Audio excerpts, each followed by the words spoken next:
She crawled for help after her village burned. The Apache warrior found her in the ashes. Arizona Territory, late 19th century, near the edge of Apache lands. The wind carried the scent of pine smoke and scorched canvas as midnight folded over the quiet valley. For years, the small settlement of Willow Creek had rested peacefully, white homesteaders and a few Apache families coexisting with wary tolerance, anchored by the strength of the land and a silence earned through hardship. That silence shattered in a single night. Emily Ross had been asleep in her small cabin, built with her own hands, beside the one where her grandmother lived, when the first shot rang out like a thunderclap. Then came screams, then the unmistakable roar of fire. She barely made it to the door before the blast knocked her off her feet. Flames danced on rooftops like devils freed from hell. Figures moved in the dark, shadowed men with torches and rifles, their coats marked with badges not from any law Emily had ever known. They were not raiders, not outlaws. They were worse, organized, paid, soldiers without allegiance, hired to make land available. "Emily!" her grandmother had screamed, just once, before being dragged from the porch, kicking and striking.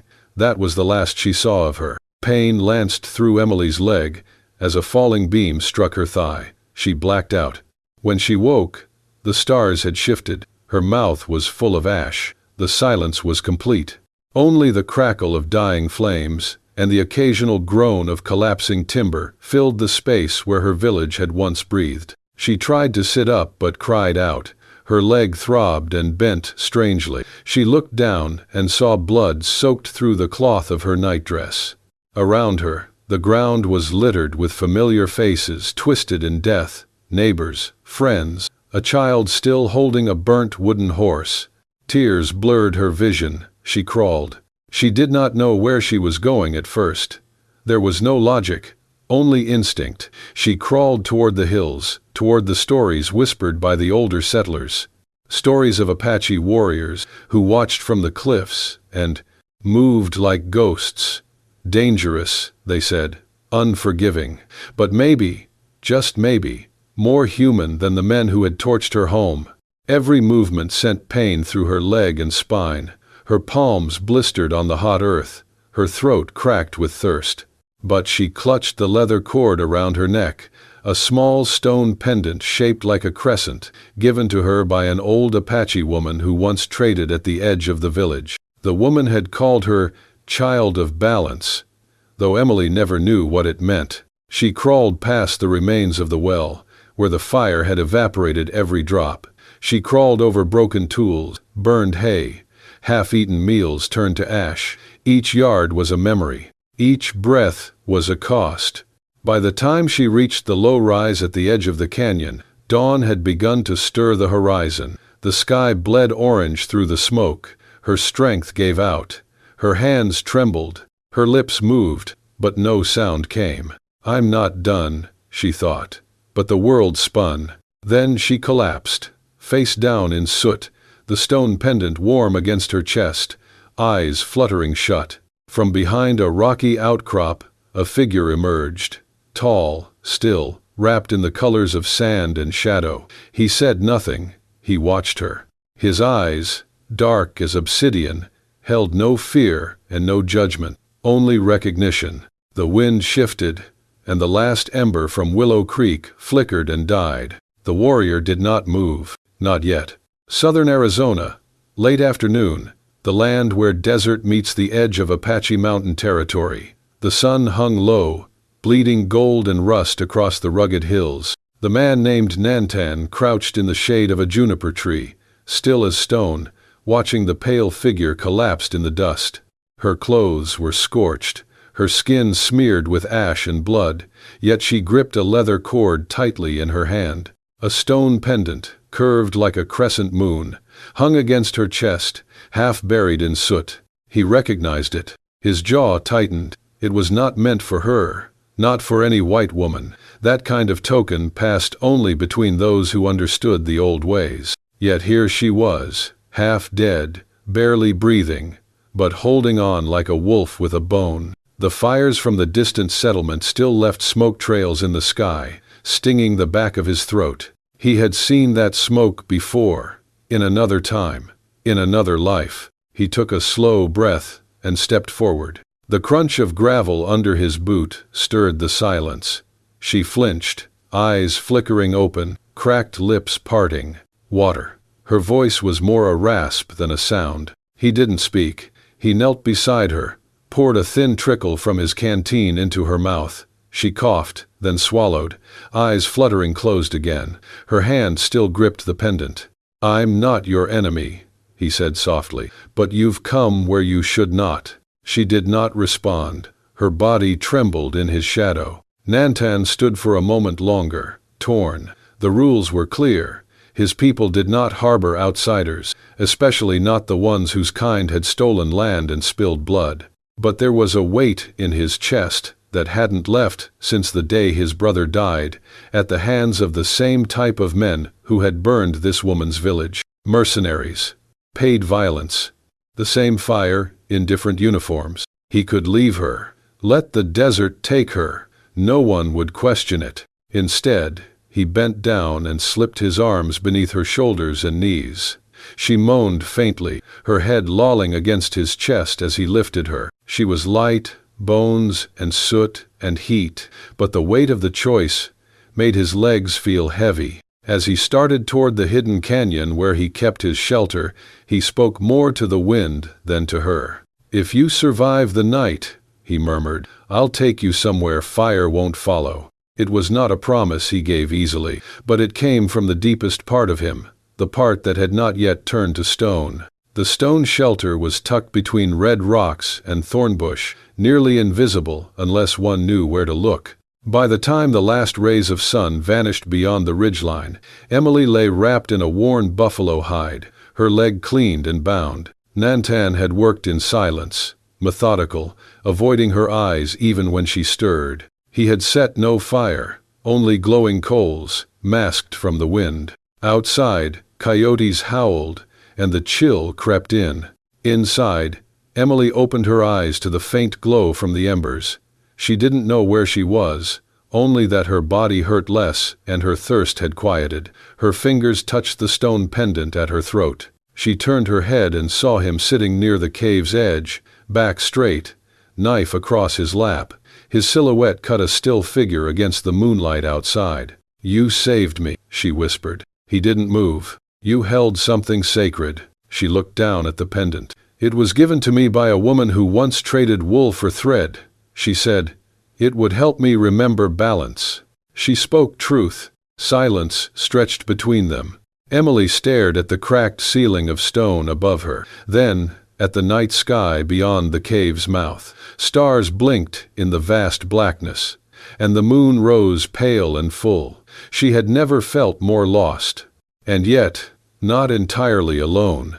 "I don't know your name," she said. "Nantan." She whispered it once, letting it settle in the dark. Then, softly, "I'm Emily." Nantan didn't reply, but she saw the way his shoulders shifted, just slightly, as if the burden he carried had moved. Emily closed her eyes. The pain was still there. So was the fire behind her. But ahead, something had shifted.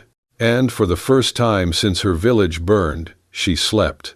Emily stirred awake to the low rhythm of hooves pressing into sand. Her body ached, her leg throbbed, but she was no longer burning. The world was heat and movement, and somewhere beside her rode a silence that felt like strength. She glanced sideways. Nantan walked alongside the horse, guiding the reins. His eyes swept the horizon, sharp under his brow, as if he could sense shifts in the wind itself. Behind them, strapped carefully to another animal, her grandmother lay wrapped in blankets, motionless but breathing. They had found her by chance, a fleeting shape slumped beneath a half-toppled shed as they left the edge of the destroyed village. Her skin was smoke-stained, but Nantan had carried her without a word. For 3 days, they moved through the desert. By day, the sky boiled. Winds kicked sand into their teeth, and the sun weighed down their bones. By night, cold crept into their clothes, and jackals howled in the distance. Nantan gave Emily his scarf to wrap over her face. He showed her where to dig near stones, where water gathered after rare rains, how to suck moisture from the roots of brittle bushes. When her mouth cracked, he offered his canteen without hesitation. One evening, as they rested behind a boulder streaked with ancient red ochre, she noticed the torn cloth near his side. Blood had soaked through. "You're hurt," she whispered. "It is shallow. Let me see." He hesitated but allowed her to unwrap the bandage. Her fingers trembled, not from fear, but from a kind of reverence. She cleaned the wound with cloth soaked from a cactus, and he didn't flinch once. "Why do you help me?" she asked quietly. His gaze didn't leave the distance. "Because once, my brother asked for help. No one came." She lowered her eyes. "My brother followed me into a trap," Nantan said after a pause. "I believed the men we worked with meant peace. He didn't. He was right. I came back alive. He didn't." Emily looked at the sky, now blooming with dusk. "My parents died from fever," she said. "It swept through the valley when I was 10. I don't remember their voices. My grandmother raised me. She never stopped believing we could belong somewhere." He turned toward her. She was right. The moment held between them, fragile as the wind shifting through the sand. But peace never stayed long in such places. On the morning of the 4th day, as they moved through a narrow stone pass, a sharp whistle broke the air. Nantan froze. His hand went to the knife at his belt. From the rocks above came shouting, then gunfire. Emily's horse spooked, and she tumbled hard into the dirt. Pain exploded through her side. She crawled behind a rock, heart pounding. "Stay down," Nantan barked, voice fierce. She saw him vanish into the cliffs, moving like smoke, drawing the fire toward himself. Gunshots cracked through the gorge. Dust rose. A scream echoed, then silence. Minutes passed. Then, a sound behind her. A rustle. She turned sharply. It was Nantan. His face was streaked with blood, shirt torn, but his eyes were alive. "I lost them in the sands," he said. "They followed me into a sink bed, buried themselves." She tried to stand. Her legs buckled. He caught her. As he cradled her in his arms, she saw past the warrior, into a man carrying scars deeper than wounds. Not just a protector, not just a guide, someone searching for something to hold on to. Her voice was weak, but steady. "I trust you." His arms tightened slightly, a response beyond words. That night, as she lay beside her grandmother beneath a tarp of woven reeds, Emily stared at the stars overhead. The desert whispered around them. She did not know where the path led, but she knew who she would walk it with, not because he had saved her life, but because, in a world of fire and betrayal, he had chosen to carry her, without asking why. The wind rose like a scream. By late afternoon, the sky had turned copper. The desert whispered warnings, and the fine dust in the air stung the skin. Nantan squinted at the horizon. "A storm is coming." Emily, shielding her eyes, asked, "How bad?" He looked to the sky. "Bad enough to bury tracks. Bad enough to kill." They reached the old relay station just as the first wall of sand crashed over the ridge like a wave. Half of the adobe structure had collapsed, but the remaining walls stood firm enough to shield from the wind. Inside, it was dim and musty. Rats had claimed corners, but Nantan moved quickly, securing the doors with broken beams. He laid out blankets on the cold floor. Emily wrapped her arms around her grandmother, who was shivering and pale. "We need heat," she murmured. Nantan built a fire in the hearth using dry scrub and kindling scavenged from the broken roof. He heated stones in the flames, wrapped them in cloth, and tucked them near the old woman's sides. He draped their last fur across the two women. Emily pressed her hand against her grandmother's chest. It rose slowly, then fell. "She keeps calling my name in her sleep," Emily whispered. Nantan knelt beside them. The fire's light flickered across his cheekbones. "She knows you're near," he said softly. Then, to Emily's surprise, he took the old woman's hand in his own, gnarled and cracked with dirt and wind. His thumb brushed gently over her knuckles, almost reverently. "She reminds me of mine," he said. "Kind eyes, voice like river wind." Outside, The storm roared. They huddled together as the wind pounded the walls, as sand spilled through cracks like time through an hourglass. But the wind was not the only sound. A second rhythm emerged, heavier, deliberate. Footsteps, metal scraping against stone. Emily froze. Someone's here. Nantan's eyes darkened. He doused the fire quickly, pressed his ear to the wall. Voices murmured on the other side. Men, laughing, swearing, oblivious to anyone else inside. Bounty hunters. They are hiding from the storm, too, Nantan whispered. But they'll search. Emily clutched her grandmother tighter. There is a tunnel, he said, pointing to a half-collapsed trap-door under a pile of crates. Old riders used it when this place sent signals. He cleared the debris silently, motioned for Emily to help. Together, they eased the trapdoor open. Cool air drifted up, laced with dust and memory. I'll hold them, Nantan said. No, Emily hissed. We go together. He shook his head. If they see you, they shoot. If I distract, you escape. Emily wanted to argue, but her grandmother stirred beside her, moaning. Emily, Nantan turned. In the near dark, he knelt again, gently brushing hair from the old woman's face. You are safe, he said, voice low and certain. She will carry you now. Then he turned, gun in hand, and vanished into the shadows of the station. Emily dragged her grandmother into the narrow tunnel. The passage sloped downward, damp and narrow, but it led away from guns and sand and fear. Behind them, a single shot rang out, then another. She pressed forward. Minutes passed like hours. When the exit came into view, a jagged crack of morning light, Emily squinted into it. Then, a shadow moved toward her. Nantan, she cried. He stumbled through the dust, a gash across his cheek, blood on his sleeve, but standing. They ran, he panted. They did not expect the storm to turn. They emerged from the earth, just as the last winds died. The world lay flattened beneath a sheet of gold. Sand drifted in calm dunes, and the sky was pale and vast. Emily rose to her feet, legs trembling, and took the final steps without help. Nantan watched her quietly, his breath still heavy. You walk like someone who owns the land now, he said. She smiled, not at his words, but at the way he looked at her, as if seeing more than the girl who had crawled through ashes. For the first time since fire had stolen her home, Emily stood under the open sky and knew she was still here.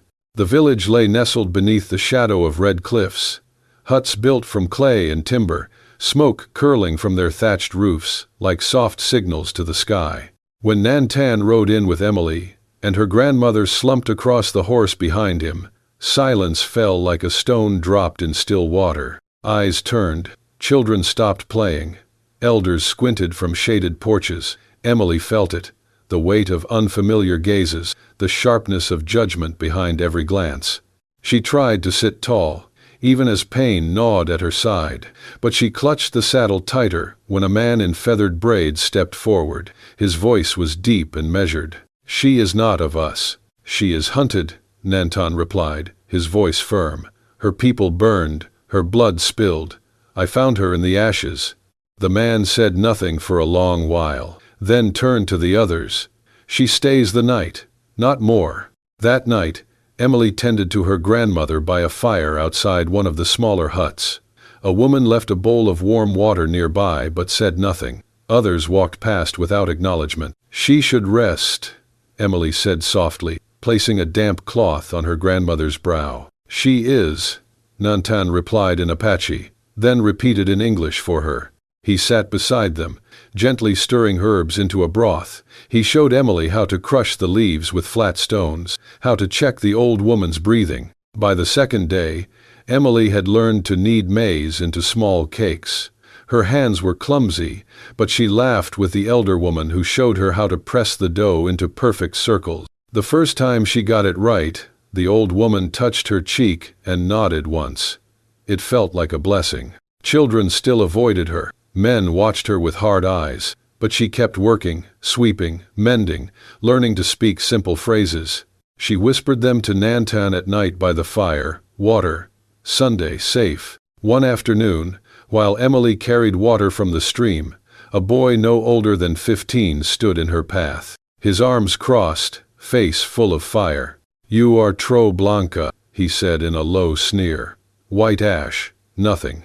Emily froze. His words cut deep, not because she understood them fully, but because of the way others stopped to listen, how their silence gave the insult weight. Before she could speak, Nantan stepped forward. "She has survived more than fire," he said calmly in Apache. "She walks without fear. She cares for the old. She learns your tongue, not to steal, but to stay."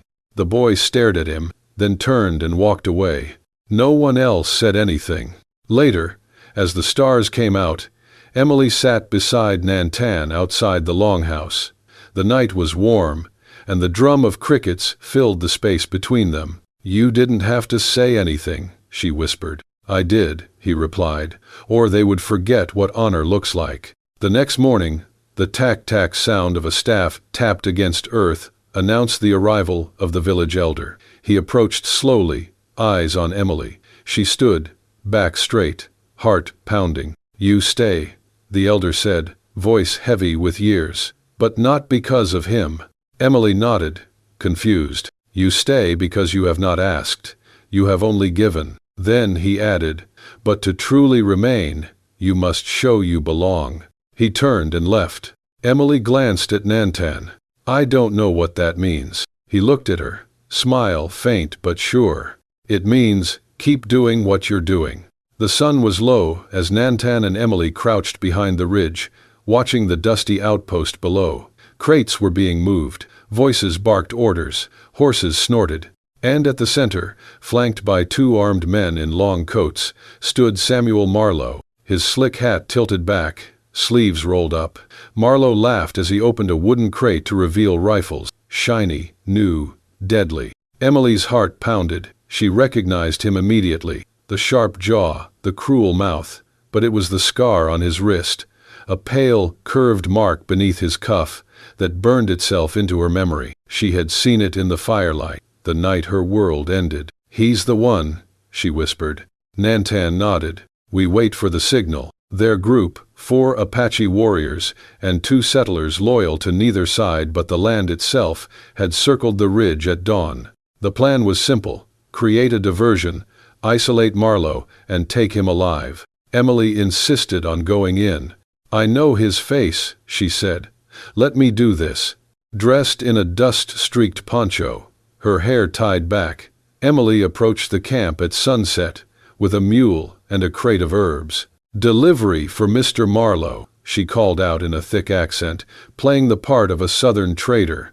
One of the guards looked her over. "We ain't expectin' no girl." "She's got paperwork," Emily replied, handing over a forged sheet. As the man squinted at it, a distant whistle echoed from the ridge. The signal. Suddenly, gunfire cracked from the far side. The guards turned. Emily didn't. She spun, drew the revolver hidden beneath the herbs, and fired once, striking the ground near Marlowe's feet.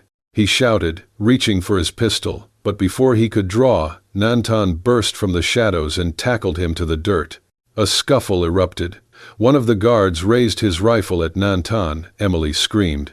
Bang! She had fired before she even realized it. The guard fell, her hands shook.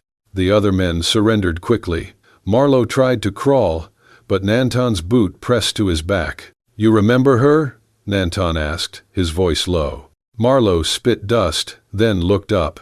His face paled when he saw Emily standing, gun still raised. "You," he growled. "You should have burned with the rest." Emily stepped forward, trembling, but her voice steady. "You torched our homes, took lives. For what? Money? Silver?" Marlowe sneered. "For land, for future, for progress." She looked at the scar on his wrist, then met his eyes. "I remember that scar.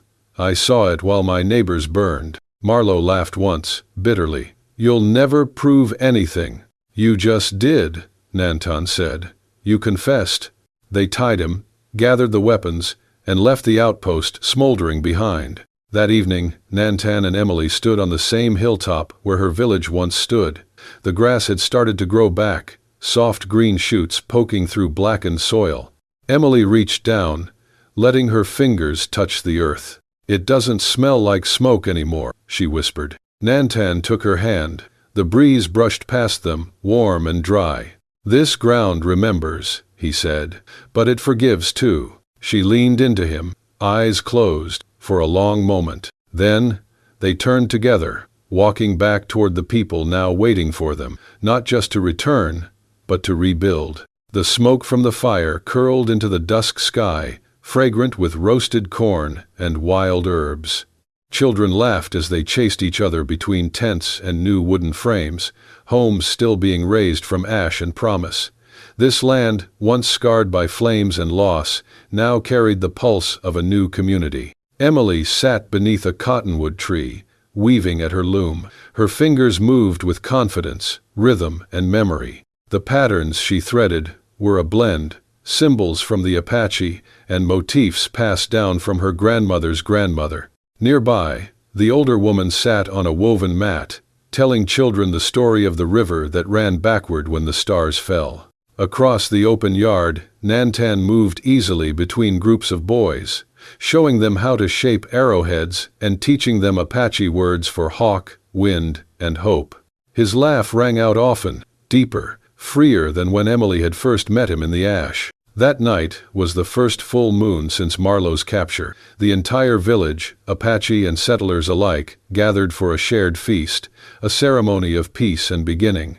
Drums thudded softly, lanterns flickered from tree branches. Emily wore a hand-dyed shawl she had woven herself. As she approached the circle, Nantan stood waiting. In his hand, wrapped in a piece of tanned hide, was a small ceremonial knife. He unwrapped it carefully and held it out to her. The blade was simple, polished, smooth, but its handle was carved with the symbol of his family, two entwined hawks circling the sun. "In our way," he said gently, "this means, my life is bound to yours. You carry it with you, as I carry your breath with mine."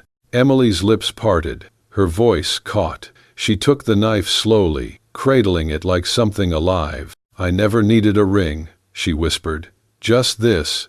As the crowd around them began to cheer, a man near the edge, a settler, older, grizzled, muttered loudly, "She's more Apache now than any white girl should be."